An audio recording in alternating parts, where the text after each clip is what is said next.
Barney, hindi maalog yung kuha mo dyan? Hindi Pag naman. ganyan ka-extend? Hindi naman. Hindi pa na, no? Hindi ka pa nalalaglagan?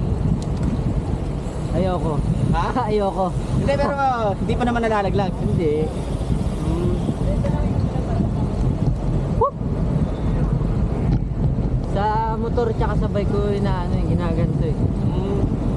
Nag-aalangan kasi ako, gusto ko maglagay sa likod.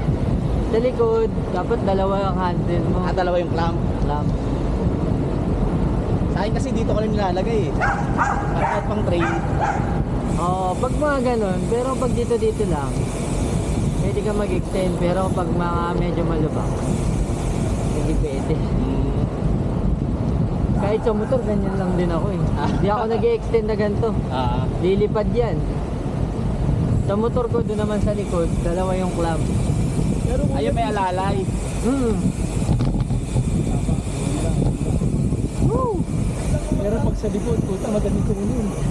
Hindi, tsaka nakakailang, baka mamaya wala na sa likod mo eh. Galing ka naman ng tuloy sa mga ganyan.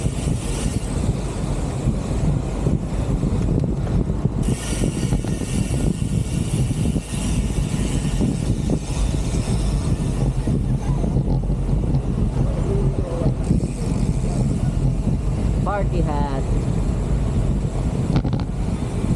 Ayan, X4 na, X3 din. X3 lang. Sa ano yun? Hindi nagka-overheat yan sa'yo. Yung X3 ka pala yung overheat eh, kaya mas gusto ko ng X2 pang bike eh. Yung X4 lalo. Grabe yung minute yun. Ha?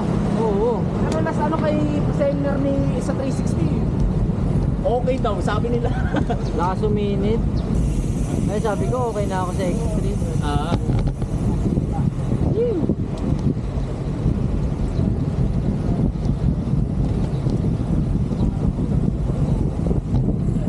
Yun o.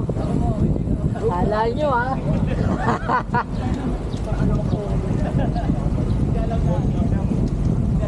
Kasi nalipat na lang. Pero yung first time ko na lang ito ginamit.